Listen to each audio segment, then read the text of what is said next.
기독교는요, 기독교를 다른 얘기로 하면, 딴 생각하지 말고 잘 들으세요. 기독교는 예수 그리스도의 도가 기독교가 되는 거예요.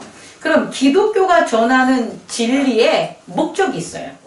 기독교는 뭔가 전할 거 아니겠습니까? 예수 그리스도는 이 땅에 분명히 오셨는데 이 땅에 오신 목적이 있다는 거예요. 그 목적이 뭘 것 같아요?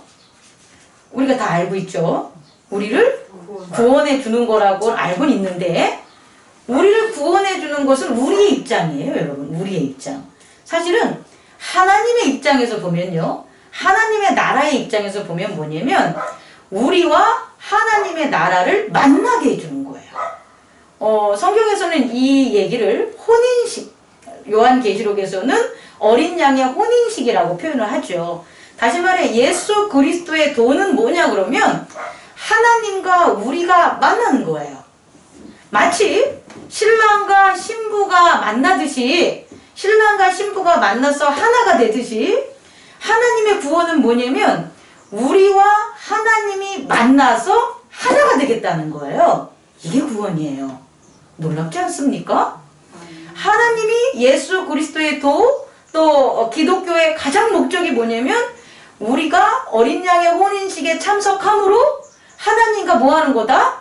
하나가 되는 목적을 가지고 있다는 것을 여러분 알기 바랍니다. 그럼요, 이렇게 하나님과 우리가 만나기 위해서는 방법이 있어야 되지 않겠어요? 그 방법이 뭐냐? 제사장과 제물이에요. 우리 제단이라고 통틀어지는데 제사장과 제물을 통해서 하나님은 우리와 만나주시고 또 하나님이 우리와 만나는 이 방법은 예수 그리스도 시대에만 있는 거 아니에요.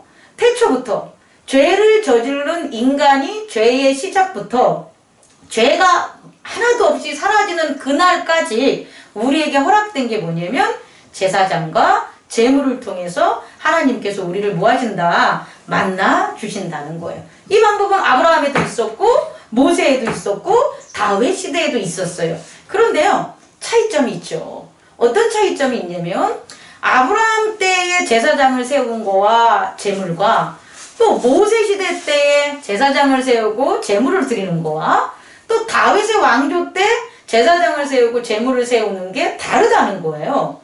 예수 그리스도의 시대 때 제사장을 세우고 제물을 드리는 방법도 당연히 어떻다? 달라요.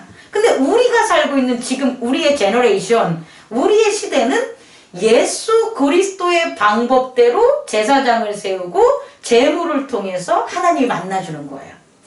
예수 그리스도 이전의 세대는 예수 그리스도 이전에 하나님께서 가르쳐 주신 제사장과 제물을 통해서 만난 자들은 이미 그들은 뭐 했어요? 그들은 구원을 받았어요. 그래서 마태복음에 보면은 예수님이 십자가상에 달리시고 부활하신 다음에 승천하시고 이후에 무덤이 갈라진 자들이 거기 있는 사람들이 거룩한 도성으로 갔다는 걸 보는 사람들이 있다라고 기록이 되어 있다는 거예요. 다시 말해 지금 이 방법으로 하나님은 계속 무엇을 하셨다? 구원을 하시고 그의 백성을 만나 주셨다는 거예요. 그렇다면 예수 그리스도께서 전한 오늘 우리의 제너레이션, 우리 세대에 있어서 제사장과 제물을 우리는 알아야 되는 거예요. 첫 번째, 예수 그리스도가 전해주는 제사장은 이전에 있었던 아브라함의 제사장도 아니고 모세의 제사장도 아니고 다윗의 제사장도 아니에요. 예수 그리스도를 통해서 세워지는 제사장은 무엇에 의한 제사장이냐면 성령에 의한 제사장이에요. 다시 말해 제사장이 이제 사람을 세워서 드리는 게 아니라 성령을 보내주신 거예요. 특정한 제사장 어떤 가문이 있어서 그 가문을 유산과 유업으로 계속 전개되는 제사장이 아니라 성령이 임한 누구나 뭐가 될 수 있다는 거예요? 제사장이 될 수 있다는 거예요. 그 대표적인 첫 번째가 누구냐면 예수님인 거예요. 예수라는 인간이 왜 그리스도가 됐냐라고 보면 예수 안에는 누가 계신 거예요? 성령이. 근데 어떨 때부터? 자라면서가 아니라 마리아가 잉태함이 성령으로 이루어졌다는 거예요. 그래서 예수님은 잉태되기 전부터 성령의 역사하심으로 성령이 그와 함께 했다는 거예요. 그래서 그가 우리를 대신한 제사장이 될 수 있다는 거예요.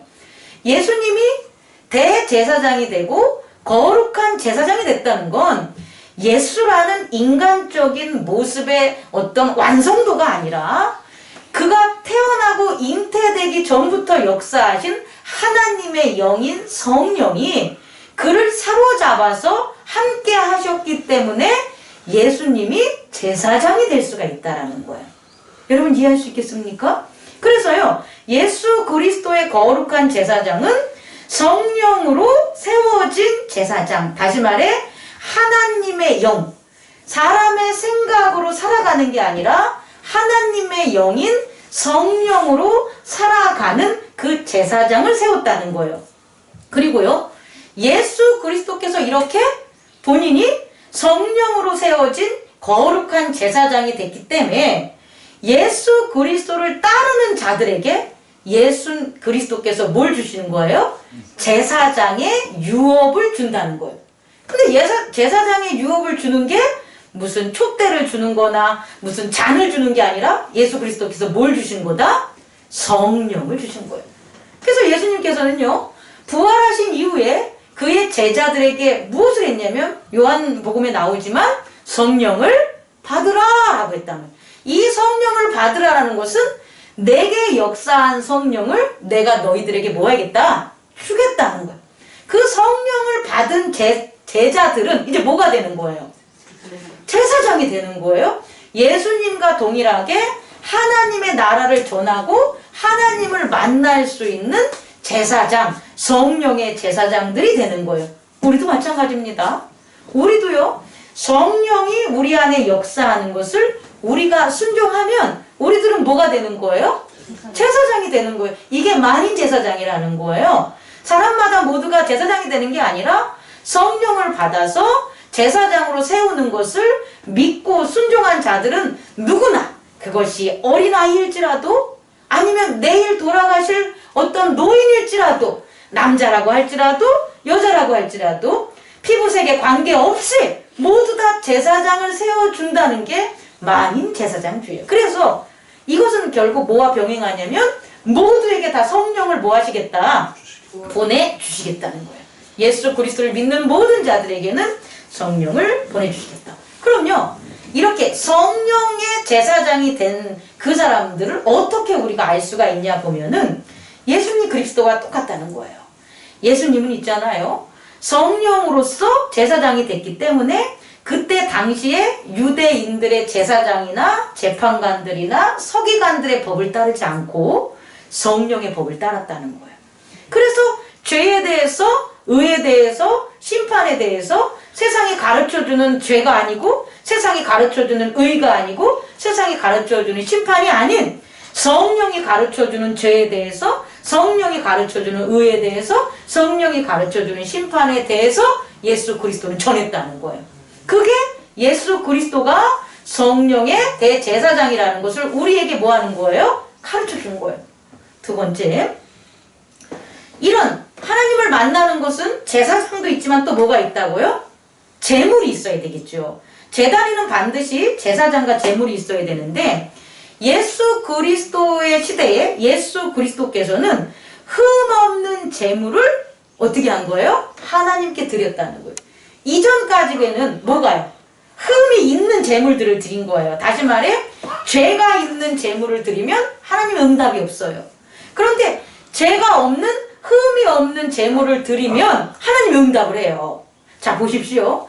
예수님께서는 이 땅에 오셨을 때 세례 요한의 어떤 그 예언으로, 그 증언으로 뭐라고 하냐면, 보라, 저가 세상 죄를 짊어지고 가는 하나님의 어린 양이로다 라는 고백이 있다라는 거예요. 다시 말해 성령께서는 제사장의 역할을 한다면 예수, 사람 예수 안에 무엇은 어린 양의 제물로서의 역할을 하는데, 우리의 몸이 예수님은 죄 안 졌어, 성령이 역사하시니까, 이게 아니라는 거예요.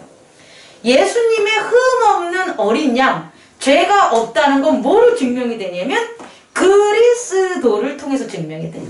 그리스도는 태초부터 죄가 없는 하나님의 몸이기 때문이에요. 그럼 그리스도는 뭐로 증명이 되냐? 죄가 없으니까 죽지 않아요. 죄가 없으니까 영생해요. 그래서 그리스도는 영생이 되는 거예요.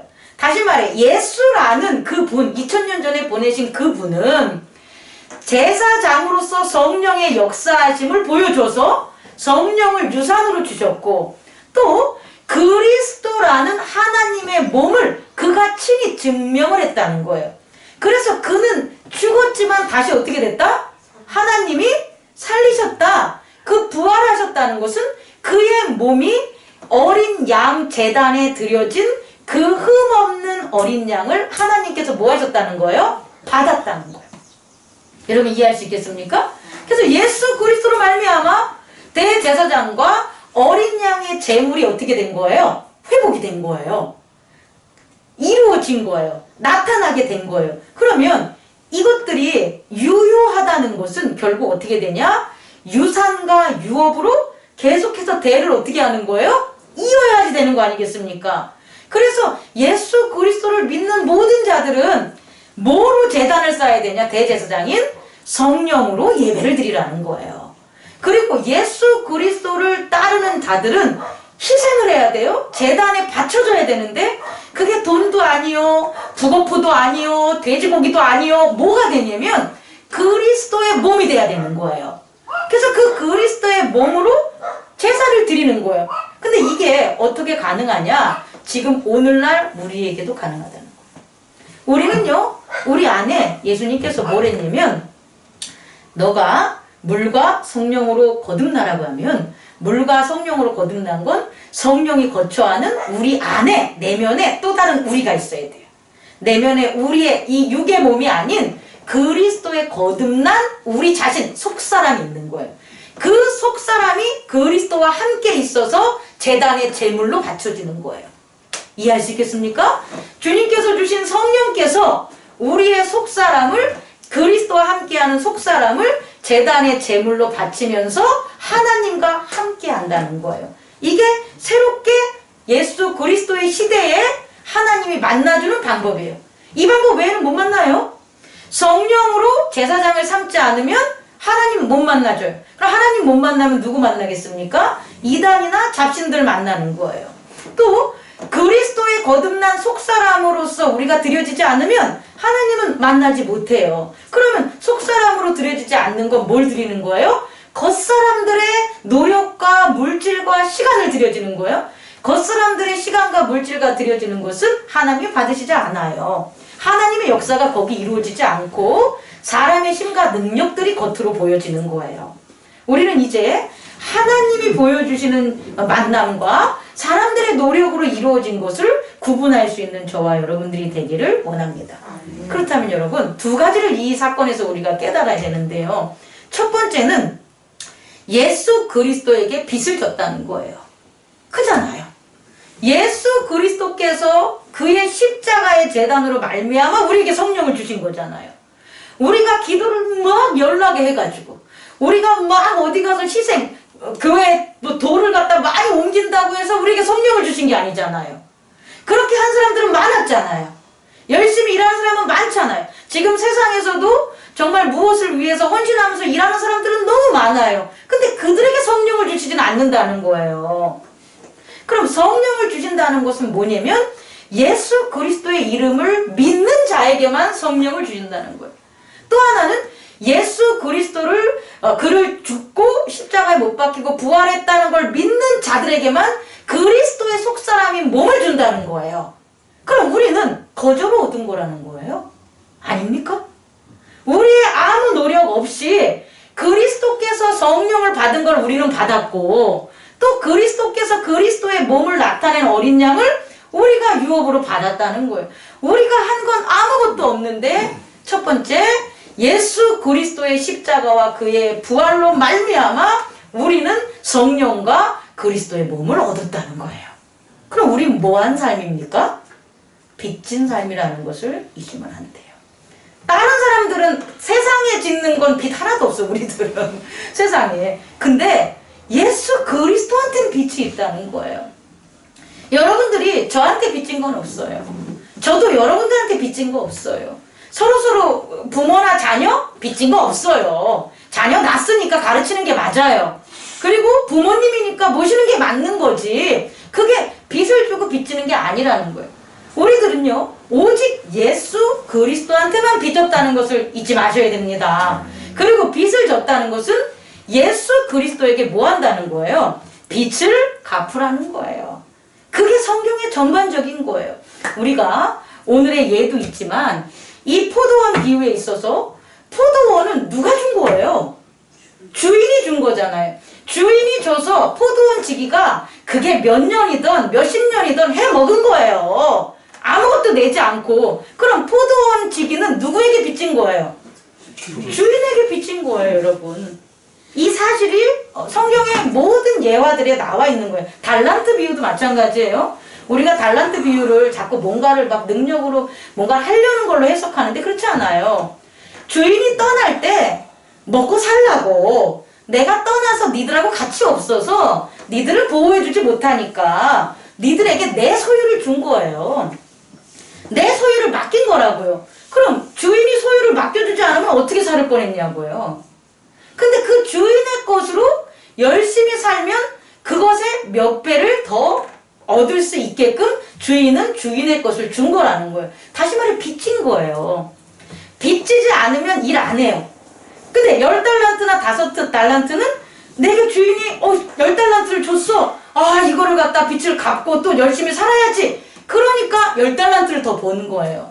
5달란트도 마찬가지로 주인이 5달란트를 줬으니까 열심히 살고 또 주인에게 오면 다시 이 번 거에서 더 드려야지. 그러니까 열심히 한 거잖아요.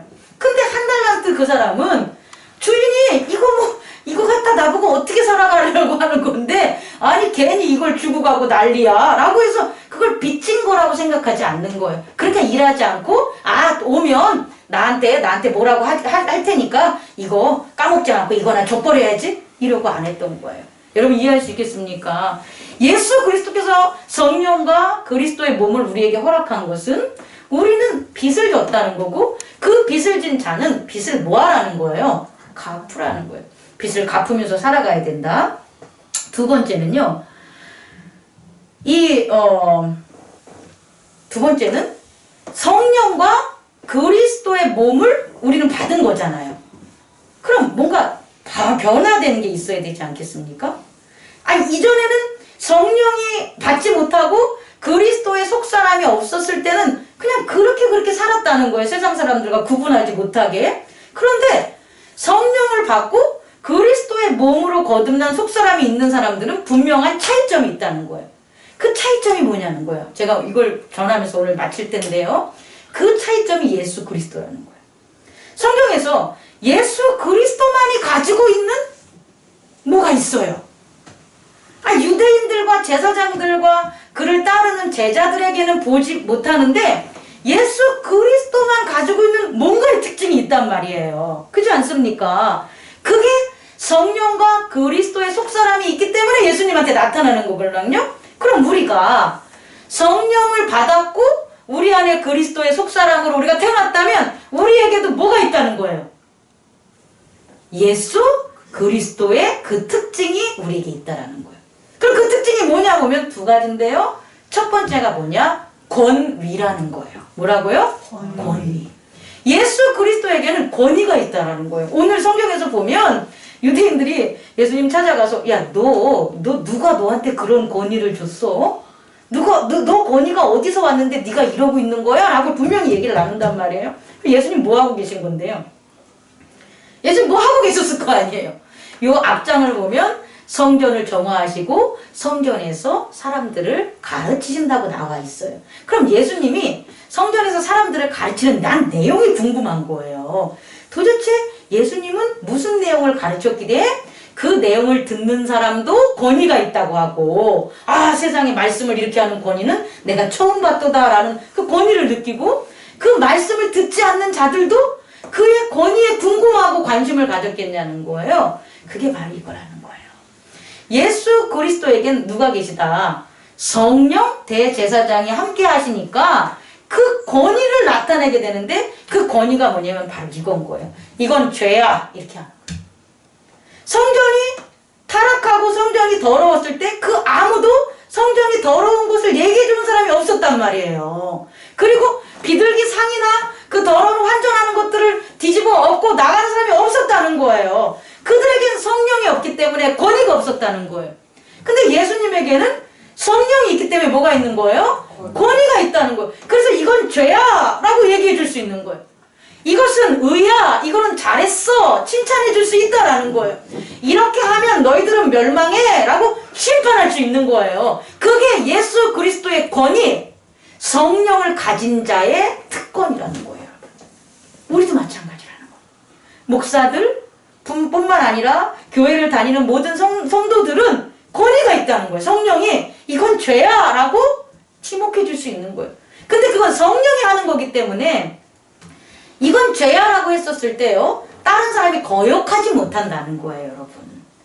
성령이 안 하고 야 그거 죄잖아, 인간적으로 얘기하면 그게 무슨 죄예요? 이렇게 싸우는데, 그게 아니라 성령이 대제사장으로서 이게 죄야 라고 하면 타인이 전혀 관계를 갖지 못한 혹 어린아이가 그렇다고 할지라도 세상에 힘이 많은 사람일지라도 뭐가 되는 거예요? 죄구나 라는 게 남는 거예요.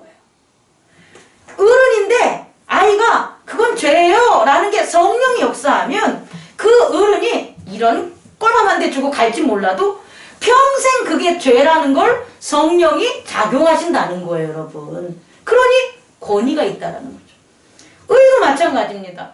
잘했다 칭찬하는 게 이익적 관계로 잘했냐 못했냐가 아니라 정말 오늘 기도 전에 한 것처럼 면류관을 쓴 걸, 정말 이걸 하니까 영광이 나타나는 그 의를 가르쳐 주는 거예요.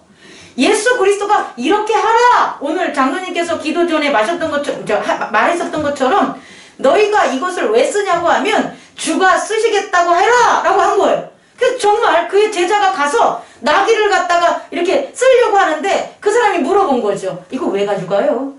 주가 쓰시겠다고 합니다. 그때 그 사람이 그럼 가져가세요! 라고 했다고 한 거잖아요. 그럼 그 제자는 뭘 느낀 거예요? 의를 느낀 거라는 거예요. 우와! 이런 일들 벌어지는구나. 이러한 영광이 있는구나. 이러한 어떤 브라이트가 있는구나. 글로리가 있는구나를 그의 성령의 의를 순종했을 때 느끼는 거예요, 여러분. 심판? 여러분이 못하는 것 같아요? 천만에요. 여러분 안에 성령이 있어서 정말 믿는 자들이 조심해야 되는 게 뭐냐면 말 조심해야 돼요. 제가 있잖아요. 정말 믿음으로 당신은 심판받을 거야. 나 이런 적 없지만, 이러면 안 되지만, 정말 제가 당신은 심판받을 거야. 당신의 죄는 회개하지 않으면, 그럼 진짜 그런 일 당할 수 있는 거예요, 여러분. 그래서 기도하고, 또 기도하고, 또 기도하고 깨어 있어야 되는 거예요. 그런 것들이 성령 대제사장으로 인해서 우리에게 뭐한다? 이루어질 수 있는데, 그게 겉의 세상에 나타나는 게 뭐다? 권위라는 것을 여러분 깨닫게 바랍니다. 두 번째 나타나는 특징은 뭐냐면요, 계속 첫 번째, 두 번째가 반복되고 있는데 알아서 정리하세요. 두 번째는 뭐냐면 그리스도의 제사장 외에 제물이 있다고 했잖아요. 우리 안에 속사람이 있잖아요. 그리스도가 속사람이에요, 우리 안에. 그 속사람이 나타나는 특징이 뭐냐면 희생이에요, 여러분. 희생. 우리 안에 그리스도의 속사람이 왕으로 노력하지 않아요. 우리 안에 그리스도의 속사람이 있다면 반드시 그 사람은 뭐가 나타난다? 희생이 그게 그리스도기 때문에. 그래야 희생 제물로 하나님의 어린 양이 되기 때문에 희생이 나타나는데요. 이 희생이 얼마나 놀라운 건지 모르는 거예요. 아까 권위는요, 타인을 변화시키는 거라면, 타인을 변화시켜서 하나님께로 나오는 것이 권위라면, 나를 변화시켜서 하나님 앞에 나아가게 하는 게 희생이라는 거예요. 우리의 속사람 그리스도가 하는 역할은 나를 희생하게 하는 건데, 나를 희생하게 하면 뭘 잃는 게 아니라는 거예요. 세상에서는 잃지요. 내가 자녀한테 시큰 희생했는데 당신이 나를 왜 이렇게 키웠어요? 나를 왜 낳아주셨어요? 그러면 내 희생은 물거품이 되잖아요. 그건 내 희생인 것 뿐이에요. 목적과 의도를 가진. 근데 그게 아니라 우리 안에 예수님으로 말미암아, 예수 그리스도로 말미암아 태어난 그리스도의 속사람은 뭘 한다? 희생을 하는 특성, 어린 양의 특성을 가졌는데 그로 말미암아 내가 죄짓지 않고 내가 희생하면서 하나님에게 나아갈 수 있는 나의 변화를 준다라는 거예요. 말씀을 마치겠습니다. 여러분, 오늘 누가복음 20장을 보면 권위에 대해서 나옵니다. 이 권위는 뭐냐면 성령을 대제사장을 가진 자들에게 나타나는 모습들이 되는 거예요. 다시 말해 예수님은 성령으로 죄에 대해서, 의에 대해서, 심판에 대해서 이스라엘 백성에게 가르쳐 줌으로 권위가 있는 거예요. 오늘 우리 성도님들 중에 자녀에게 권위를 상실하신 분들은 내 스스로 뭔가 권위를 세우려고 노력하지 마세요. 소용없어요. 저도 마찬가지예요. 목회자도요. 성도들에게 권위를 잃어버린 다음에 자기가 뭔가 노력해가지고 권위를 세운다고 해봤자 소용없어요. 끝나버려요. 그런데 권위를 잃어버렸다고 해서 실망하지 마시고 자녀와 의절하지 마시고 주님 앞에 나오셔서 주께서 보내주신 성령을 그 성령을 충만하게 하셔서 그 성령의 권위로 죄에 대해서, 의에 대해서, 심판에 대해서 자녀들을 인도하는 저와 여러분 되기를 원합니다. 저도 마찬가지로 성령에 충만해서 성도님들한테 죄에 대해서, 의에 대해서, 심판에 대해서 얘기를 해야지. 제 생각대로 하면 여러분 들어주겠습니까? 안 들어주죠. 우리 권위, 성령이 함께 하시는 권위의 삶을 살아가는 저와 여러분 되기를 원합니다. 또 오늘 뒤에 에피소드를 보면 포도원 그 저기에게 뭐라고 합니까? 다시 사람을 보내서 조금의 소출을 얘기를 하라고 주는데 그들이 그것을 뭐 하는 거예요? 그것을 안 한다 그러고 결국엔 상속자를 갖다 어떻게 합니까? 죽여서 심판을 받잖아요. 이것은 뭐냐면요. 희생하지 않는 거예요. 희생이라는 건 뭐냐면 내가 하나님께 드려지는 것을 내가 안 하는 거예요. 근데 그 희생은 나보고 하라는 게 아니라 하나님이 주신 것을 돌려달라는 거예요, 여러분. 여러분의 소유를 빼앗는 게 아니에요. 여러분의 생명을 빼앗는 게 아니에요. 이미 하나님이 포도원을 맡겼듯이 우리에게 준 게 있다라는 거예요. 그 준 거를 다 달라는 것도 아니야. 내가 나타나기 위해 너와 나의 관계를 위해서 내가 준 것 중에 아주 조금의 소출을 네가 나한테 보여줘라는 거거든요. 그게 희생인 거예요. 희생이 뭐 나를 다 버림으로 막 내가 뭐 너덜너덜하고 아무것도 없어지는 게 희생이 절대 아니라는 거예요. 희생은 제단을 위해서 내게 주신 것 중에 그리스도의 몸으로 아주 거룩한 그 제물을 내가 하나님께 드리는 거예요. 또 그 제물은 나를 위해서도 드려지지만 자녀를 위해서도 드려져야 되고 기업을 위해서 드려져야 되고 교회를 위해서도 당연히 드려져야지 그 교회의 소유자가 하나님이 되고 내 자녀의 소유자가 하나님이 되고 내 기업의 소유자가 하나님이 된다는 것이 증명될 수 있다는 거예요. 여러분 우리가 성령의 권위와 그리스도의 희생으로 정말 하나님과 만나는 그와 같은 놀라운 하나님의 나라가 교회에서도 가정에서도 기업에서도 우리가 걸어가는 모든 지경에서 저는 제단에 펼쳐지기를 간절히 소망하고 여러분에게 축원합니다. 마치겠습니다.